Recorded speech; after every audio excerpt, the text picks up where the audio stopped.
UNC gets upset by Florida State. Notre Dame survives a slobberknocker against Louisville. And the Big Ten is back this weekend. I'm Jay Smith, and this is After Further Review. And now, after further review, a Clemson student's perspective on sports. And a personal foul on number 99 of the defense. After he tackled the quarterback, he's giving them business down there. That's a 15-yard penalty. Welcome in, everyone. I'm Jay Smith, and yes, this is After Further Review, and my goodness, what a weekend of college football we had. I would say the most intriguing weekend of college football. Certainly the most storylines coming out of this past weekend. There's so much to talk about, so many good games, but let's start off with the lead story, if you will, of the weekend. No, I don't think it was Alabama beating Georgia, even though I had picked the Dogs in that game. We will get to that matchup later in the show, but what I really want to talk about is North Carolina, a team that was ranked 5th coming into this weekend, losing on the road to a Florida State team that has looked abysmal basically all season. You have to remember, this is a Florida State team that was 1-3 coming into this matchup. A Florida State team that has only beaten, and again, going into this game, right, they had only beaten Jacksonville State. And at a point during that game, they had been trailing 14-0. It was, a Florida State team that just looked like they were in shambles. I mean, I know Mike Norvell, right? It's his first year there, and they're still trying to kind of get their footing, build a foundation for that program. But up to this point, right in the season, FSU had been outscored 110-49. And again, that lone win against Jacksonville State wasn't very impressive. And North Carolina, yes, they had some miscues throughout the season. The Boston College game was fairly close on the road. But they took care of business against Syracuse and Virginia Tech. And although I didn't personally think that they were deserving of a top 5 ranking, I felt North Carolina was a solid top 15 program.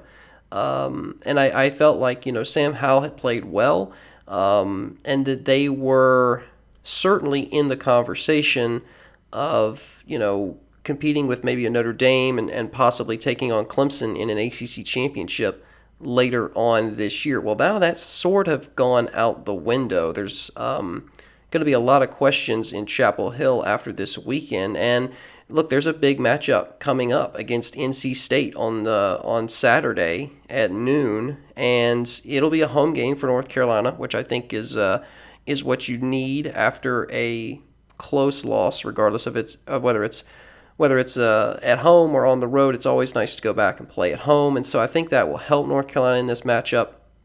But either way, you have to wonder what happened here for North Carolina. I mean, coming out of the gate, it was all FSU, in the first half. I mean, yes, North Carolina did get on the board with a minute left in the second quarter, but it was already a 24-0 deficit. And look, you have to credit Florida State for, taking advantage of the opportunities that they were given. And the crazy thing is when you look at this game, right, you look at the box score, UNC only turned the ball over one time, and obviously that was Howell's interception, but they outgained Florida State by a pretty significant margin, 558 total yards for UNC to Florida State's 432. And additionally, UNC possessed the ball for over 33 minutes. I mean, that's not a huge slant towards the Tar Heels, but still, they had the ball for a good deal longer than Florida State, and in the first down category. Florida State had 16 first downs in this game. UNC totaled 27. And again, this was a game that was a tale of two halves, similar to the Alabama-Georgia game and a lot of other games this weekend, actually. But really, this game, again, was all Florida State in the first half. UNC, I feel lost this game more than Florida State won it. That's not to take away from the fact that this is a huge win for first-year head coach Mike Norvell, and this is, a big building block for them, and he even said that in his post-game press conference. He said it was, and this is a quote, going to be monumental. And I think it could potentially be. However, that you can't ignore the fact that Florida State still, by and large, when you look at their body of work this season, they look really, really bad.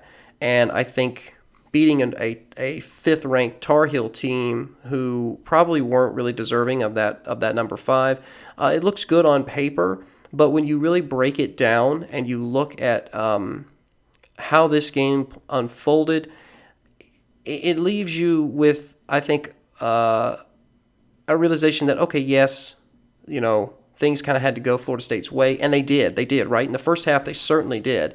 The only scoring in the first quarter was Florida State's. They had the touchdown with 12:40 in the first quarter, so scored early, and then the second quarter kicked a field goal to cap off an 8-play, 91-yard drive, and then they had 2 touchdown drives after that. One that was 9 plays, 75 yards, and then a 3-play, 7-yard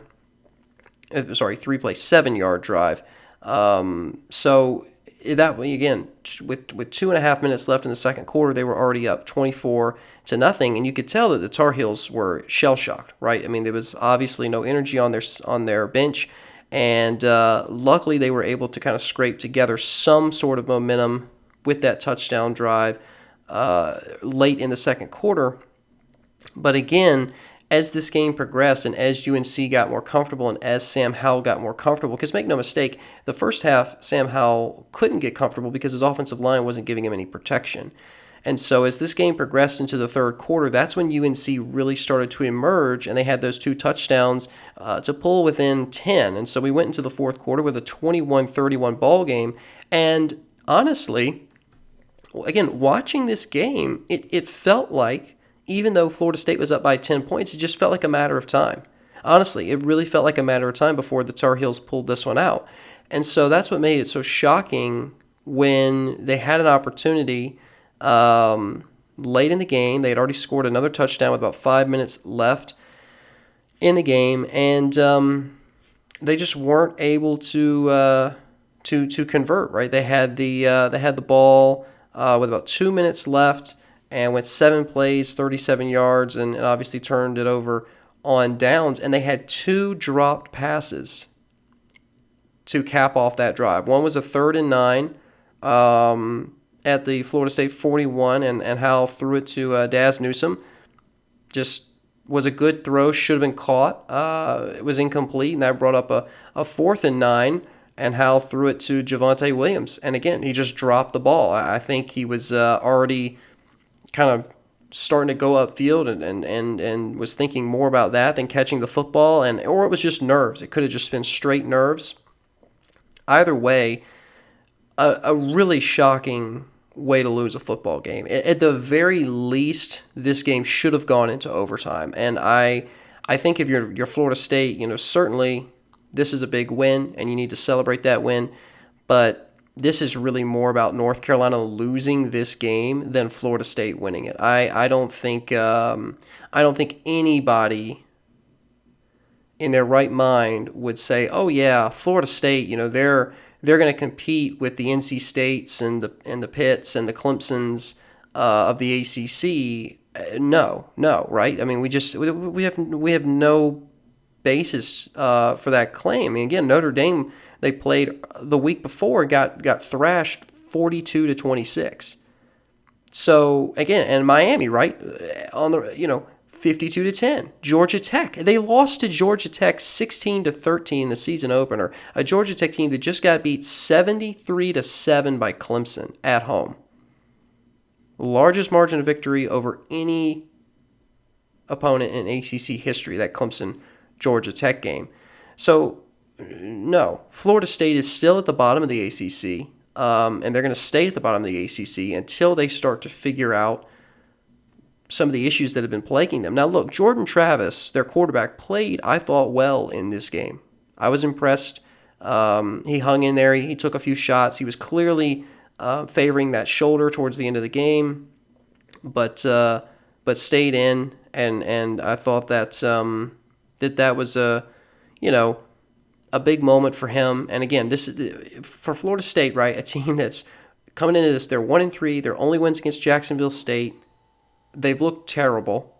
For them to get a win here was huge for their confidence. So I expect them to play with more swagger going forward.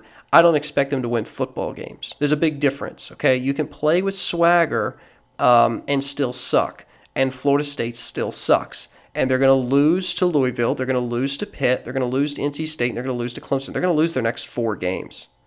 They're just outmatched and out. And I don't see any of those teams losing to the Seminoles. Again, I feel like this UNC game is a bit of a fluke, to be honest with you. I just think there's too many issues right now in Tallahassee for everybody to say, oh, yep, okay, yeah, Florida State now, ooh, they're back, right? They're back. They beat a top 5 team. That must mean they're back, right? I mean, that's the game we play.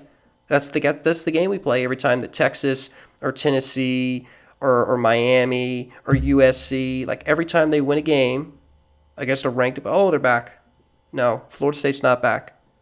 They have a lot of issues, and it's going to take a long time for Mike Norvell to iron those out. So again, great win for Florida State, certainly boosts the confidence, kind of gets you out of that bottom of the barrel mentality that you've had right since the season began.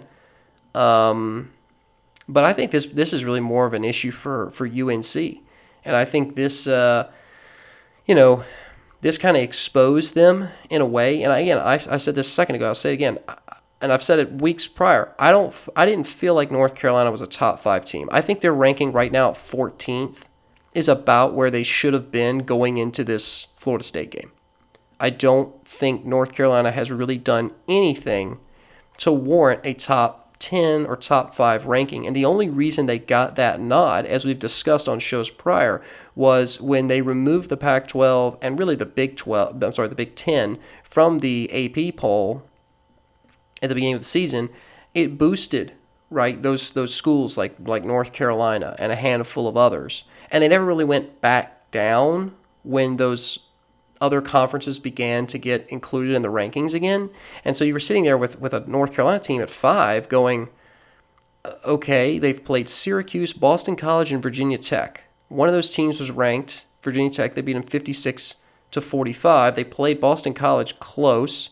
The Charlotte game was canceled, but that really wasn't, going to prove anything. So like, where's the top 5 ranking coming from? Now, if they had been 11-1 the season prior, I think maybe you could make the argument. Okay, yeah, North Carolina has proven themselves as being a top caliber sort of team, and there's just no evidence there really. There's just no evidence there yet. Now we'll see, depending on how they perform against NC State, a team that I think they should beat. Ignoring the Florida State loss, there shouldn't be a hangover. I mean, Mac Brown, he's a great coach. He should have his guys prepared. This game's at home for the Tar Heels. I expect them to win. It may be close. Could be a close game. But, the fact of the matter is that if you're UNC and you beat NC State, you take care of UVA and Duke on the road the next couple of weeks, then you got Wake Forest. All of a sudden, you're in late November on the 27th playing Notre Dame at home in what could be a humongous matchup to determine who's going to play Clemson in an ACC championship game, right? Because if North Carolina beats Notre Dame, assuming Notre Dame is undefeated and assuming North Carolina doesn't drop another game, then North Carolina would have the tiebreaker over ND. And again, North Carolina still has a lot to play for. They still need to take care of business. I think they will. I think the 5 ranking was a little premature, and I think this Florida State game exposed the reason for that. That being said, at the end of the year, and specifically later in November, I think we're going to have a much better idea of where this program actually is. I need to see how they perform against NC State, UVA, Duke, before I can say with confidence how I think they're going to do against a team like Notre Dame, which we will get to Notre Dame in a second, because you want to talk about a team that looked really sluggish against a really bad opponent, and that's Notre Dame.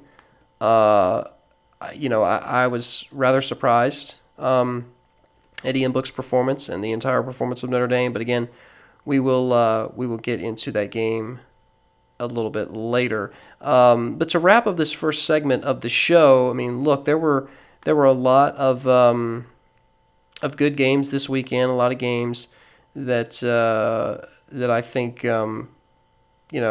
had been missing. Right, there was almost a lack of intrigue around the first 4 to 5 weeks of the football season. Like, there really weren't any big games, and we got that this weekend. I think we really did. And so whether it was the Friday night game between BYU and Houston, which BYU and Zach Wilson might be this year's Joe Burrow. Now, is BYU going to run the table and win a national championship? It's highly unlikely, but he has certainly surpassed all expectations, and I think BYU right now has to be one of the hottest teams in the country, sitting at 5-0 and with a really manageable schedule. So great win for BYU. SMU also played Friday night. It took overtime for them to take care of Tulane, but still a good game. And again, SMU sitting at 5-0 as well. And then, some other major storylines from this past weekend. Obviously, Clemson's dominance over Georgia Tech, 73-7, as the most points Clemson had scored since 1915. And there really wasn't a whole lot that happened in that game for Clemson that didn't go their way. I'd say the only thing about that performance, they probably wish they could have back, is Trevor Lawrence throwing an interception and coming up just short of the ACC record for consecutive passes without throwing a pick. He, I believe, clocked in at 366 straight passes without an INT, and that was just shy of Russell Wilson's record of 379 from 2008 to 2009 while he was at NC State. Of course, Lawrence, after the game, said that, I thought I played, and this is a quote, he said, "I think I played well today. I feel like mentally I was prepared. I think I progressed well, went through my reads, took care of the ball. That one play, even though it was an interception, I feel like my decision was still okay." And look, I mean, again, you talk about a leader, you want to talk about a guy that understands there are more important things than a stat sheet. That's Trevor Lawrence. And, you just can't argue with his performance over the first 5 games of this season. He's completing more than 70% of his passes for over 1,500 yards, 15 touchdowns, and just that one pick. And then he has 4 rushing touchdowns on top of that. And I don't know how you can't have this guy at number 1 on your Heisman board right now. Etienne obviously has made a lot of noise, and again, 3rd leading rusher in ACC history, but Trevor Lawrence is just on another level right now. And so I think you've got to give the nod to the number 1 overall draft pick of 2021. We all know there's NFL teams right now that are tanking for Trevor, and so I think again, Trevor Lawrence has just repeatedly shown that he is the best player in college football. It's not even close. Some other storylines, though, from this weekend. Obviously, Georgia-Alabama, a game that was a tale of two halves. Georgia played Alabama really well the first half and then got really conservative. Their first drive in the third quarter, they just they stopped putting their foot on the gas, I felt like, and they got very conservative. And as a result, Alabama took advantage. And here's the thing, we went into this game knowing that Alabama had the best offense statistically in the country, and Georgia had the best defense statistically in the country, and the offense won. They won out, and that's a reverse of what we saw in last year's national championship game against Clemson, who had the best offense statistically in the country, against LSU, who statistically had one of the best defenses, and LSU shut them down. And so again, I think Alabama. And I said this, I don't think Nick Saban being there was going to really have, whether he was there or not, wasn't going to have a major effect. Obviously, it was basically a game time decision on whether or not he was going to be allowed to coach, and he ended up being on the sideline. So now he moves to 22-0 all time against his former assistants. I picked Georgia. I feel like Georgia had shown that they were the real deal. I felt like play calling in the second half was what really shot Georgia in the foot. Now, something that really was shocking while watching this game, I got to be honest, I don't comment about this much, but the officiating in this game was egregious.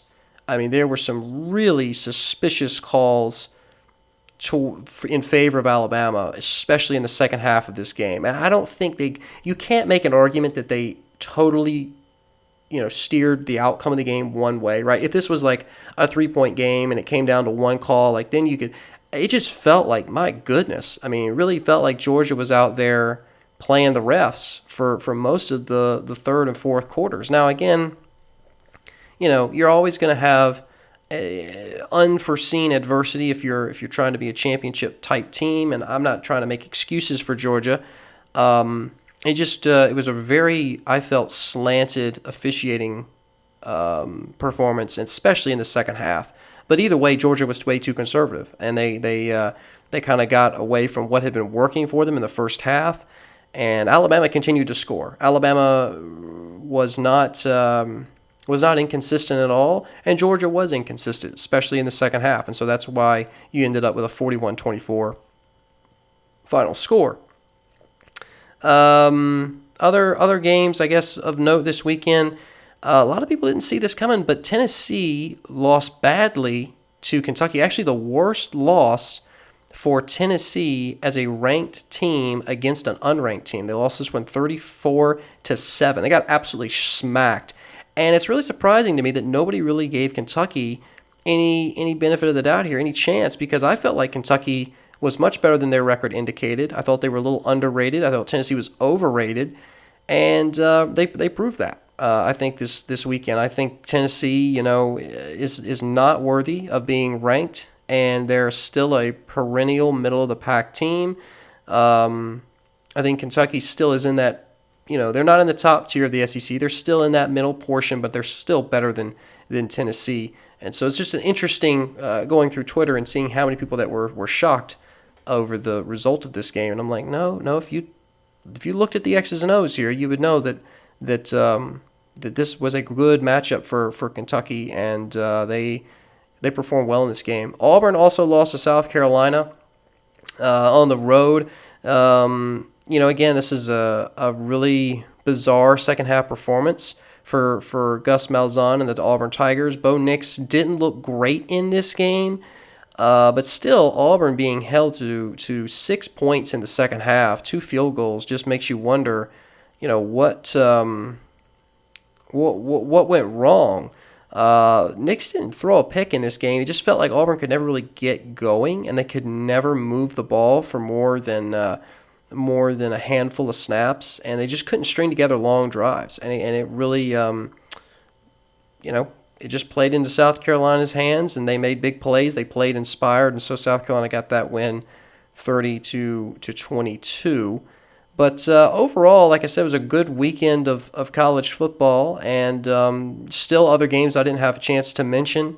But it was a nice weekend, and I think a weekend that we had all missed, where there were lots of big games. There were games on Friday, games on Saturday, and there was a lot of intrigue and storylines. And now we're starting to get to that point of the season where things really matter for conference championships and for the playoff. So I think that went a long way in making this weekend feel really, really exciting. All right, let's take a break. When we come back, we're going to be discussing Notre Dame and how they survived a slobberknocker against Louisville. What does that mean for the ACC picture? We will discuss it. That's next. Welcome back to the show. Again, I'm Jay Smith, and you are listening to After Further Review. Appreciate you tuning in, whether it is, again, through the podcast or if you're watching on Facebook, however you are taking in the show. Glad you're taking the time. But let's switch over now and talk some Notre Dame and Louisville. This was a pretty ugly game to watch. And, a 12-7 final score is almost reminiscent of what we'd see in the SEC, a few years back. I feel like this is more an indication of Notre Dame just sleepwalking than it was Louisville having a really stout defense. Because again, Notre Dame was held to a pair of field goals in the first half. It was 6-0 going into the locker room at halftime. And then Louisville took a brief lead in the third quarter. They had a 13-play, 83-yard drive in 7.5 minutes. They got the ball to start the second half and went 13 plays, 83 yards, basically took half of the third quarter away. And it was their only real drive of this game. I mean, you look at the play-by-play here, and you break down the actual performance of Louisville, and they went at the start of the game. They went punt, punt, punt, turnover on downs, and then in the second half, touchdown, which was that 13-play drive, punt, punt.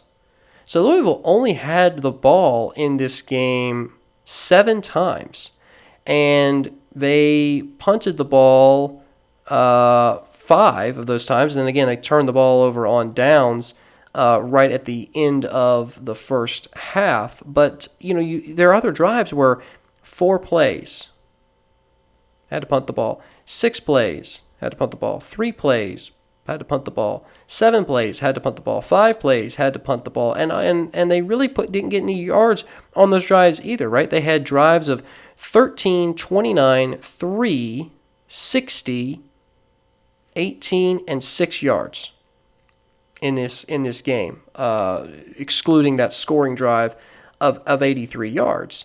And so you look at that performance, you say, okay, well Notre Dame's defense held Louisville to basically 3 and outs. Basically Louisville had 3 and outs the entire game except for that third quarter drive, which I think is a good defensive performance. But then you look at Notre Dame on offense and their performance of the 2 field goals in the first half, but they were long drives, right? Notre Dame's first drive was 12 plays, 61 yards in 5.5 minutes. That resulted in a field goal. Next scoring drive, 15 plays, 76 yards in 7 minutes.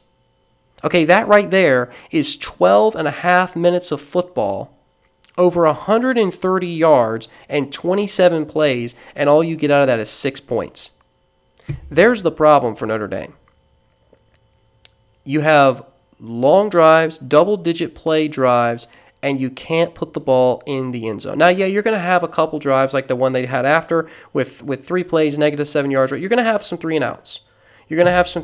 But then after that, they had a 14-play, 90-yard drive in 7 minutes. Then they had an 8-play, 66-yard drive in 4 minutes. 4 plays, 16 yards in 2.5 minutes. And then the final drive at the end of the game was 14 plays and 57 yards in 8 minutes. They held the ball an exorbitant amount of time compared to Louisville. I mean, when you look at time of possession, it's so slanted towards Notre Dame. And again, Louisville only had 14 first downs. Notre Dame outgained the Cardinals 338 to 233. So what happened here? Why are we looking at a 12-7 final score? If Notre Dame had converted on those long drives and actually put the ball in the end zone, which they only did once, this one should have easily been 28-7 or 24-7, not 12-7. I mean, this is a one-possession game. Louisville scores a touchdown here, and they've taken the lead. And it was really on the back of an inconsistent Ian Book. An Ian Book that went 11 for 19 for 106 yards. Didn't throw a touchdown. And, I think the main takeaway from this game is that their offense, the Notre Dame offense, is not able to convert when Ian Book is not on his game, right? I mean, only managing 338 yards of total offense. again, you're not going to be able to do that against a team like UNC or a team like Clemson. If that's the Notre Dame that shows up against even a UNC, I don't think they're beating UNC. Now, yes, they won this game. They're 4-0 in the season. They're 3-0 in the ACC. That's got them tied atop the ACC standings with Clemson. And, it's a win is a win. But how in the world can you make the argument that Notre Dame right now is one of the best 4 teams in college football? You can't. I mean, if you look at these games, you look at the 4 games Notre Dame has played, where's the reasoning? And you can't say that it's because Notre Dame started the year ranked at 10, and then 3 of the teams ahead of them have lost a game. And I'm not saying Notre Dame is bad. I'm not saying that they are, totally overrated, but I don't see how you can justify giving them a single-digit ranking when they've performed this way, especially against such terrible competition in schools like Louisville. Are they playing well enough to reach the ACC championship game? Maybe. It's inconsistent. And they have a lot of inconsistency, especially in the red zone. Okay, if you're going to compete against UNC or Clemson or other schools in the ACC, you have got to score touchdowns in the red zone. And their red zone woes are glaringly obvious after this game. It's a problem. They, coming into this weekend, ranked 33rd nationally in red zone possessions turning into touchdowns. They're at 68% of their red zone possessions result in touchdowns. But that's dropped to 60% because, they had 4 red zone possessions in this game against Louisville and only scored 1 touchdown. So again, that's not going to work against a Clemson, and it's certainly not going to work against some other schools in the ACC who may be less talented than you, but when they get in the red zone, they're going to score. And so, unless Notre Dame's defense has a standout performance again where you basically limit the other team to 1 decent drive all day long, you're going to have more than 12 points scored on you. And so Notre Dame has got to figure out the offense. They've got to figure out the consistency with Ian Book, and they've got to figure out how to put the ball in the end zone when they get to the red zone. Settling for field goals against Louisville that's not a win. That's not something you can walk off the field after you've been held to a field goal and feel good about. And again, if you're playing a school like Clemson, it's not going to be a competitive game. Clemson's going to thrash you. I'm not really sure where this puts Notre Dame. Right now they're at 4 in the country, I believe, and I just don't know how you can really make an argument that Notre Dame looks like. Oh, excuse me, I apologize. They're at 3 right now. Notre Dame is 3rd in the AP poll. They moved up a spot after Georgia dropped down to 4th after losing to Alabama. Yeah, I don't see how you can have them at 3. Now, you got Georgia at 4, Ohio State 5. Why Ohio State's at 5 if they haven't played a football game yet, I don't understand. But again, the AP poll is an interesting animal. But really below them, who are you going to pick? Oklahoma State, Texas A&M, Cincinnati? Maybe it's crazy, but I think BYU right now could beat Notre Dame. I think they could. I think they're playing well enough to at least compete with Notre Dame. Now, are they going to be ranked 3rd? No, because they're BYU, and Notre Dame is Notre Dame. And we all know the AP poll is solely based off of name recognition. Alabama has 8 first-place votes after they beat Georgia, and Clemson just demolished their opponent, and yet Alabama still gained first-place votes. And some people may say, well, that's because they beat the number 3 team. Okay, yeah, that doesn't mean that they're better than the team that's in first. Like, do you understand how this works? You rank the teams based off who's looked the best, right? Who's the best team in the country. Just because you beat the number 3 team doesn't mean you're going to beat the number 1 team. Did you see the number 1 team play this weekend? Did you see what Clemson did to Georgia Tech?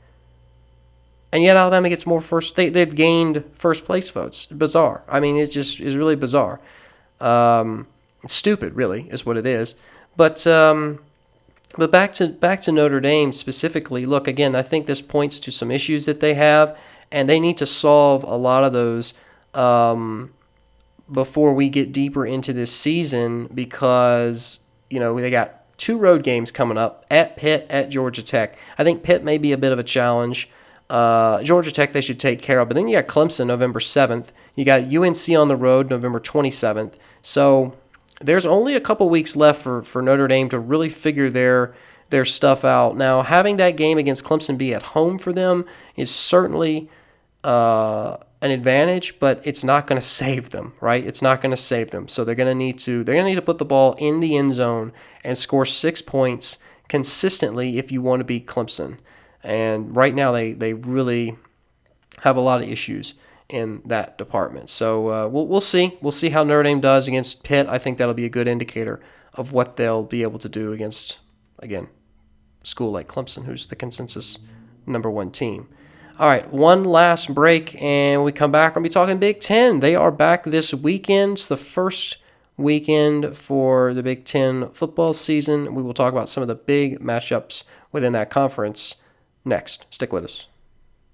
All right, welcome back to the show. Last segment of today's show, we're going to be talking about the Big Ten and how they are back this weekend. We got the schedule pulled up, and some good games, I would say, to start off. I think the best game, the most intriguing game this weekend is probably going to be Michigan and Minnesota. That'll kick off 7:30 on ABC, and that game is going to be at Minnesota. So, Wolverines, Golden Gophers, I think will be the marquee matchup this weekend within the Big Ten. Penn State is going to be taking on Indiana. That'll be a nice tune-up game for the Nittany Lions. It's a road game for them for Penn State, but still I would expect them to come out and perform well. I think the biggest storyline coming into the Big Ten this season really is who's Ohio State's toughest Big Ten challenger. Who is going to be the school to potentially play upset to Ohio State's college football playoff aspirations? And I think it's really going to boil down to, you see what I did there? Purdue Boilermakers? Yeah, no, it's not Purdue, but I hope you caught that. Either way, I think it's going to come down to a handful of teams. And I think those handful of teams are Michigan, Penn State, Wisconsin, Minnesota. And the reason I listed off 4 is because I feel like two teams from each division should be at least mentioned. Obviously, I'm not going to give a lot of credit to anybody else in the East. I mean, Indiana, Maryland, Michigan, and Rutgers, no. And then in the West, you got Illinois, Iowa, Nebraska, Northwestern, and Purdue. None of those schools are going to make noise for a Big Ten title. So you're really left with 5 teams. You're left with 5 teams. Also, the 5 teams that currently are ranked: Michigan, Ohio State, Penn State, Minnesota, and Wisconsin. I think it's really going to be more of a intrigue in the West this season than the East, just because Michigan, for so many years now, has been talked up, and I've really been high on Michigan too in the past, thinking that they could finally get over that hurdle, and I want them to get over the hurdle. I want them to beat Ohio State. I'm sick of Ohio State. However, Michigan's schedule this year is rough. They have, of the 5 teams that we just listed that are going to be in contention, I think for a Big Ten title, Michigan has to play all of them, right? They start out the season at Minnesota. A few weeks later, they host Wisconsin on November 14th. Then they host Penn State on November 28th. And then they're going to travel to Ohio State on December 12th. So that's a really brutal stretch of games, of tough games for Michigan. And I just don't see them getting through that better than... I think 2-3. I don't think they get through that stretch of 5 at 3-2 or better. I think they go below 500 in their big games. Or I'm sorry, that was only 4 games rather. So I think, man, do they go 1-3 then? I don't think they're beating Ohio State. I don't think they're beating Wisconsin. Ooh, they could take on Penn State at home. I see them dropping to Minnesota, honestly. Wow. You know what? I think they go 1-3 in those Big Four. I think Michigan goes 1-3, and I think it's another year of Harbaugh just not being able to really get over that hump and that hurdle. And I don't see Michigan making a lot of noise. Now, Penn State is the other team that we mentioned from the East, and their schedule is a lot nicer. Okay, it's a lot nicer, and so they can afford a loss or two just because, again, Michigan has a brutal schedule. Penn State's got Ohio State at home on Halloween. You never know. College football game on Halloween. You never know. And then a few weeks later, they have Michigan on the road, which we already mentioned that game. And that's it. Their other games are at Indiana, Maryland, at Nebraska, home against Iowa, at Rutgers, and then they host Michigan State. That's a really easy schedule. There's 2 games on there that they could lose. There's probably one they will lose. Penn State at the end of the year should really be sitting with, I think 1 loss. And they're only playing 8 games. Is 7-1 going to be good enough to keep them in the top 10 or keep them in the college football playoff discussion as a wild card? I don't think so. I think the Big Ten, because of their schedule and because of the way they're playing their games this year and it being all conference, look, if it was 10 games, you could start to make the argument. 8 games I just don't think is nearly enough. And so I think a loss for Penn State against Ohio State is going to do them in for a college football playoff berth. And again, they won't make the Big Ten championship because they'll have a loss to Ohio State. So Michigan's not going to get through their schedule unscathed at all. I think Penn State's not going to be able to take down Ohio State. So again, that's why I feel like there's more intrigue in the West than the East this year. It's Ohio State. We all know this, okay? We all know it's Ohio State against the field in the Big Ten. But the question is, where's more intrigue coming? Where's the challenger going to come from? It's not coming from the East. It's not coming from the East. We just went through the schedules. Okay, there's nobody else in the East except for Ohio State, Penn State, Michigan. Nobody you need to pay attention to. Look at Michigan, the schedule's too brutal. You look at Penn State, that head-to-head against Ohio State, I don't see him winning that one. So now you have to look at Minnesota and Wisconsin. Now the Golden Gophers, as we've talked about, they start out the season against Michigan at home. It's a big game. And PJ Fleck's going to have his guys ready to go. But Minnesota also has a really nice schedule compared to Michigan. After that Michigan game, they have at Maryland, at Illinois, Iowa at home, Purdue at home, then at Wisconsin. And that's the game you got to circle in the Big Ten West this year. At Wisconsin. Minnesota at Wisconsin, November 28th.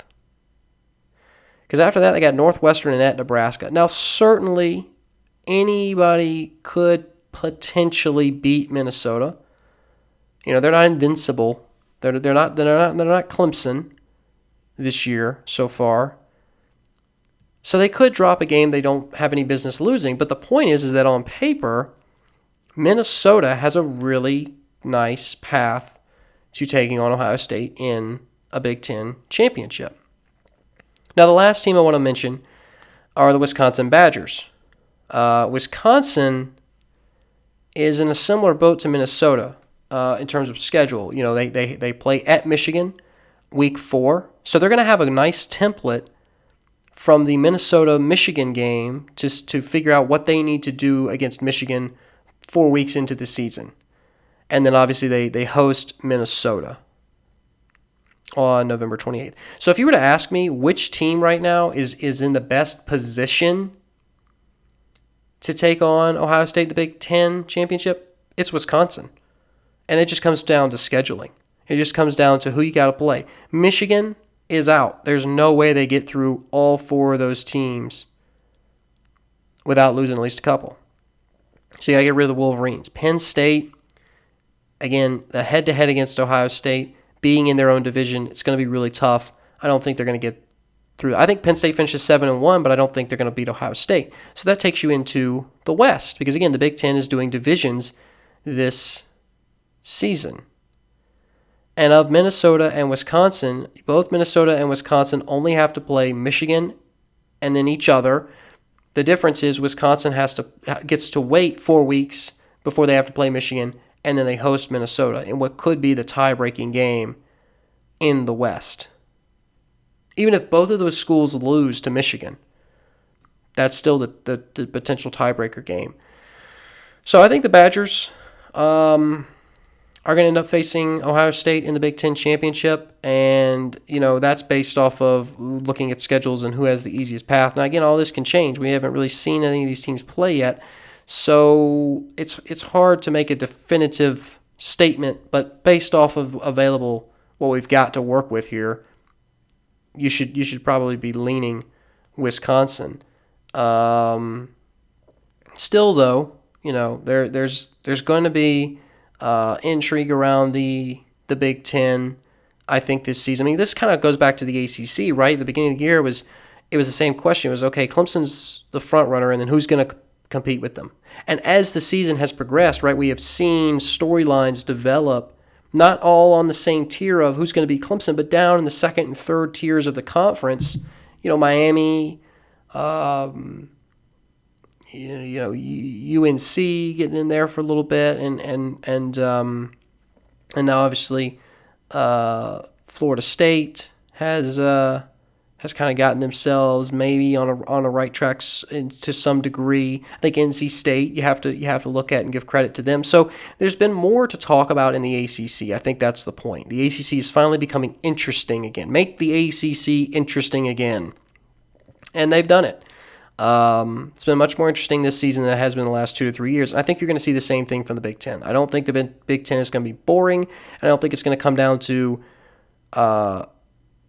who wins the Wisconsin-Minnesota game on November 28th. I think there will be more intrigue around the conference. But we'll see. It'll be interesting, and obviously they're playing a very condensed schedule at 8 games.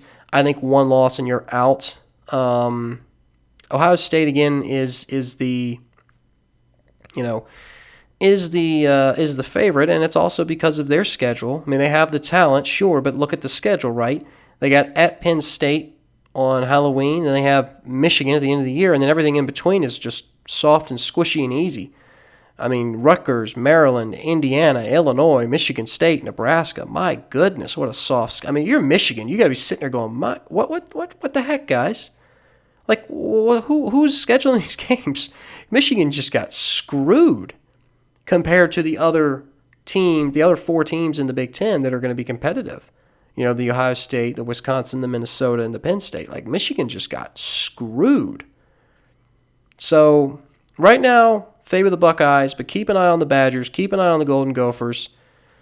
Maybe the Nittany Lions make some noise. It's going to be an intriguing game for sure. Ohio State, Penn State at Happy Valley on Halloween. That will be a game to watch. But, again, right now, you got to favor the Buckeyes. Real quick, though, before we wrap up this show, let's talk about the College Pick'em League from this past weekend. Well, it was a rough weekend. There were some really wacky outcomes, and it wasn't a great weekend for a lot of us. We had a slew of 4s across the board.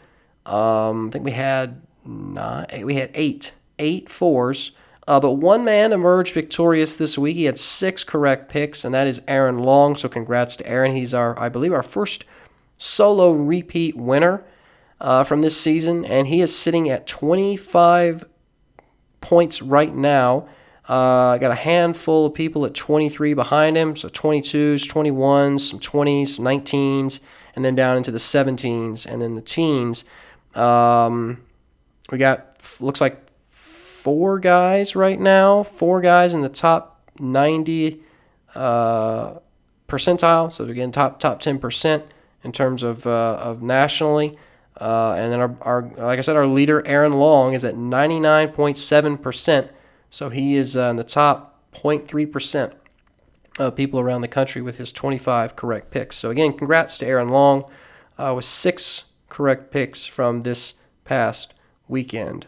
But that's all the time I think we got for today's show.